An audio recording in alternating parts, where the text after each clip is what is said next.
Hello, welcome back. If you're new here, hello. This week I've been working on some models for the game. Haven't really touched any programming. I've just been kind of obsessively painting and modeling things and trying to get the hang of it.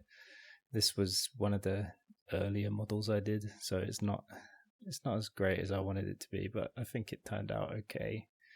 Whether it'll be used in the end game or not, I have no idea because who knows, I'll probably come up with something better by that time.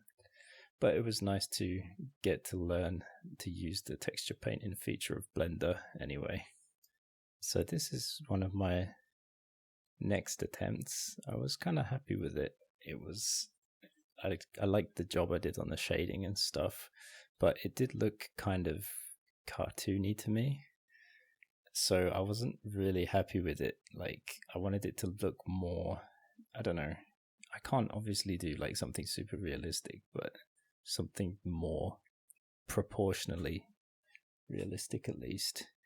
And as you can see here, I'm just kind of fucking around and making the head float about to imagine what it would look like when it was walking. I didn't actually purposely film this part for YouTube. I was just doing it, and I happened to hit record after I'd done it. So there's that. But I think the way it turned out in the engine was not too bad, so I'm pretty happy with it. Whether it will actually turn into like a full-fledged character or not, I'm not really sure yet. I mean, it could be, but he doesn't look like the hero of the story to me. It kind of looks a bit too clean and too, I don't know, like he's had a kind of easy life, and I didn't want to have that kind of impression with the character. I wanted them to be someone who looks a bit downtrodden, you know. So this monstrosity here is one of the earlier attempts at doing the modeling and paint.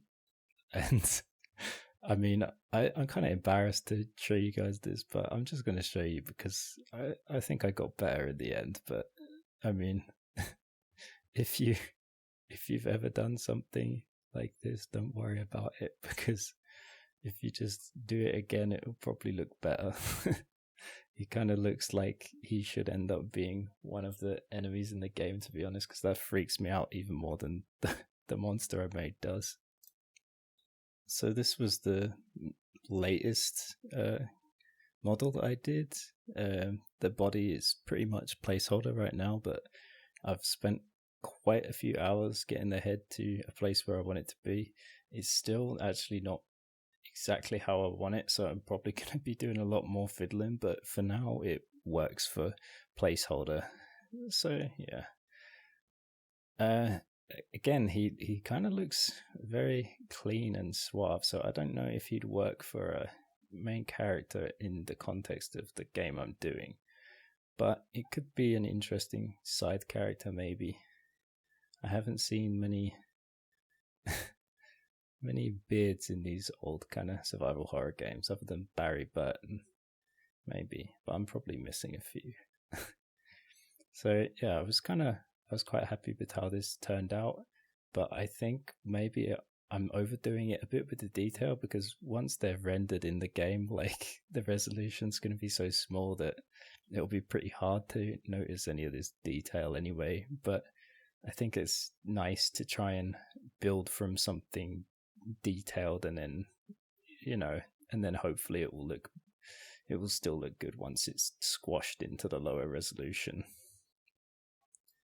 If you're interested in the process of starting from a cube and turning it into this, I was thinking that I might upload an extra video, which will be a time lapse of the making of this.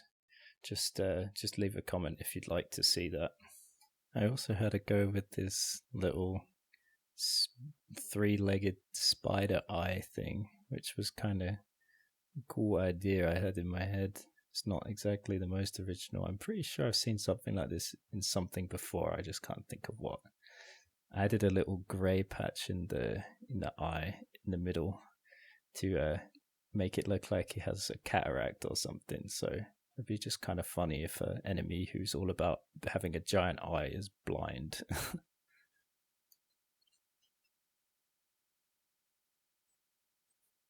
So here's how the beardy character looks in the actual engine.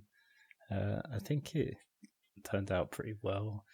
The body obviously needs to be given a proper texture, and I'll need to, mess around with the limbs a bit. But I'm pretty happy with the result. It does bring me back to the 90s a bit. Now, obviously, they didn't have such good dynamic lighting and stuff then, but I think dynamic lighting is something that can really add to a horror game, even if it's trying to be nostalgic. So it's something I'm going to keep in. And yeah, just showing you from some different angles here. And maybe I can bring in the monster head that I showed you earlier and see what it looks like in the engine too.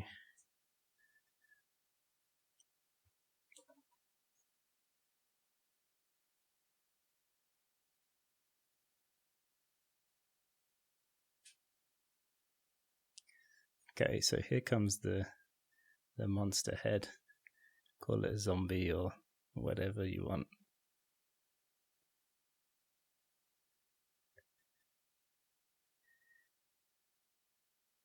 Either it's really big or our hero is very, very small. I like to think it's the second one. Looks like the monster agrees. So, yeah, that's what I've been doing recently. If you enjoyed the video, don't forget to like and subscribe or dislike it, and tell me what you didn't like otherwise. Let me know which character you preferred, the more clean looking one or this beardy one. I'd be interested in what you guys think. Okay, so I'll get back to you on the next progress in like a week. Bye.